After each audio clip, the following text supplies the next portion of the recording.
Hello everyone, nubkeks here. Welcome back to Nub Raids.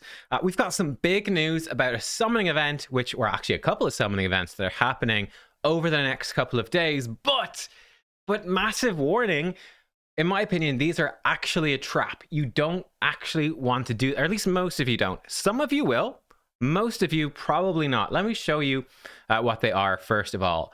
So let me zoom this in a bit because I realize there's a ton of text here. So on Tuesday, the 16th of January, that's tomorrow, right?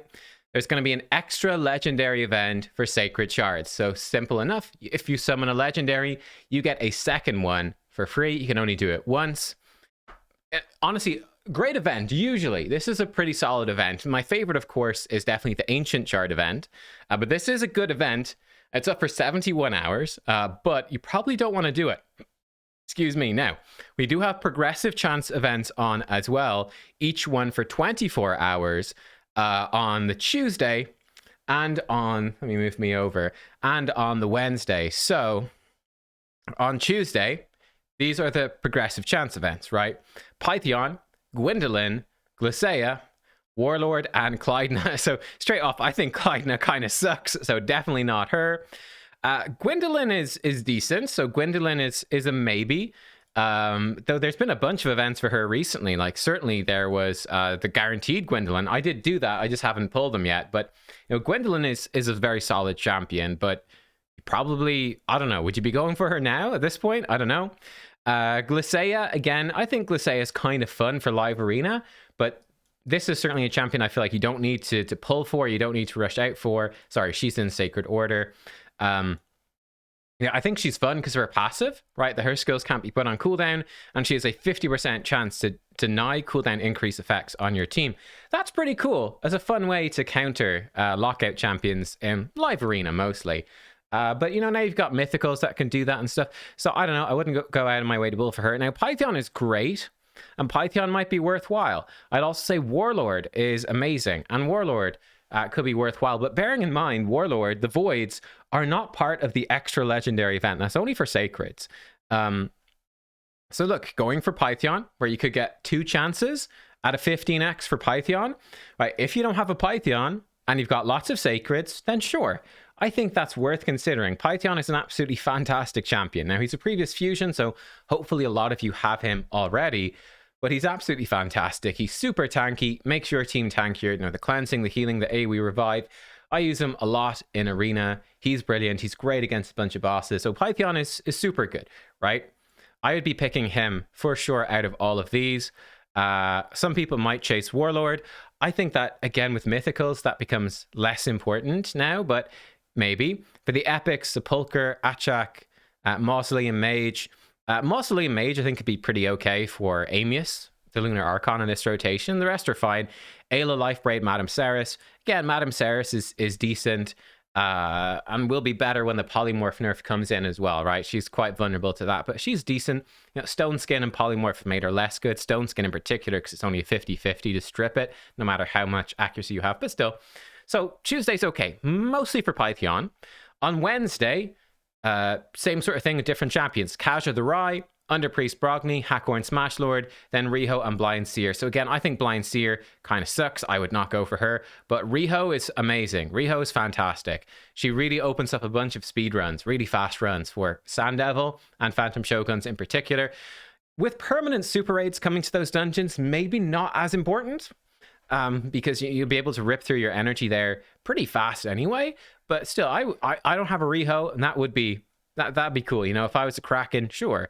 Hakorn, probably wouldn't go for him. In fact, I'd say no. Like, you know, as a cleanser, honestly, PYTHION is just Hakorn, but a million times better. Let's be real. PYTHION is what Hakorn dreams he could be. Like, he's a cow who wants to grow up to be a lizard dragon thing. Brogni is really solid. The Brogni is fine. Brogni's biggest area was probably Clan Boss. I mean, he's really good for Clan Boss, like Demon Lord Clan Boss, but like Demon Lord Clan Boss is more early game content, really, in my opinion. So I don't know.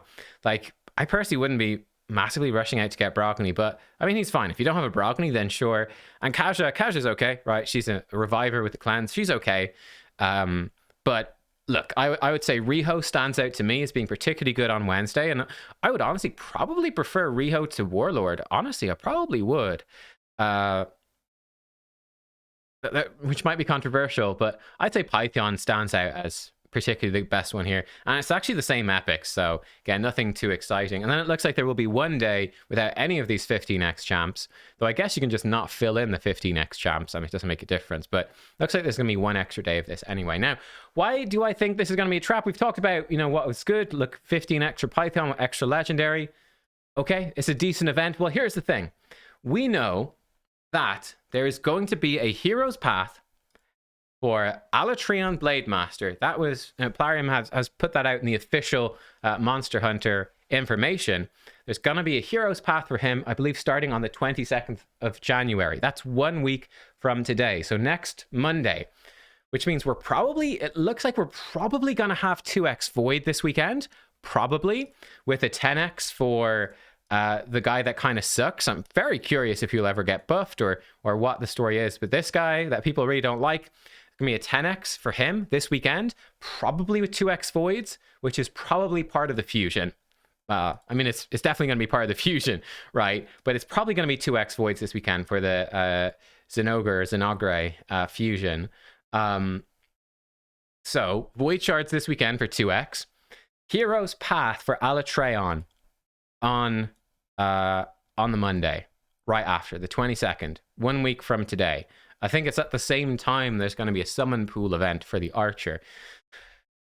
I think there's a really good chance that this is probably going to be a shard-based event. Like maybe there's going to be champion training in there as well or something like that. We talked about it in the Fusion Plan video. Maybe there's going to be soul stones. Like my best guess is it's going to be summon shards and summon souls.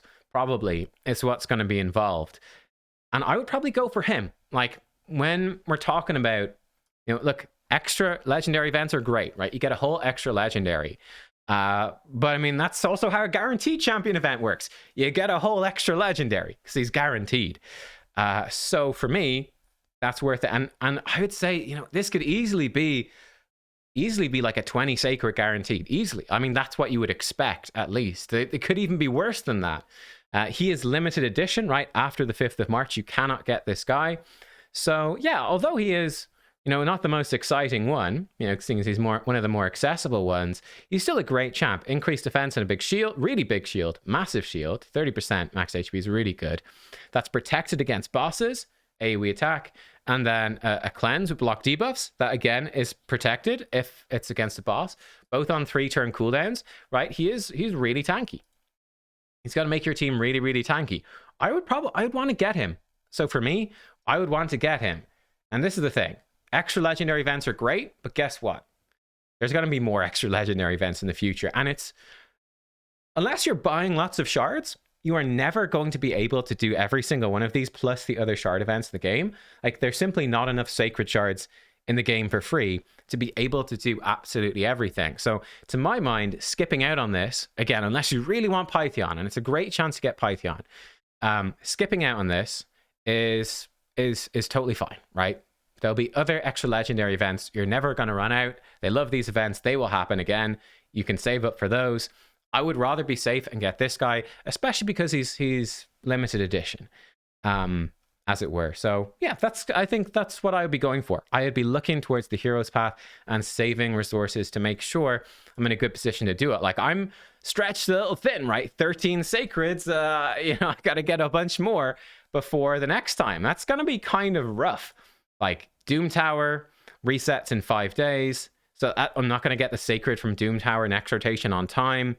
Per city, like, really relying on clan boss. I think maybe there's one in the bazaar in a few days. 4 days for this one. Need to get up some bars. I can do that. But like, it's going to be close for me. Between the Void event and this, it's going to be close. It's going to be rough. So, and you guys know I'm a notorious shard saver. So we'll see. But let me know. What do you think? What do you think about this? What are you going for? Maybe you pulled all your shards anyway for the Archer, which is fine.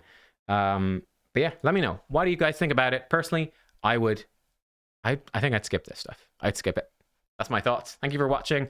Hope you enjoyed, and I'll see you all next time. Goodbye.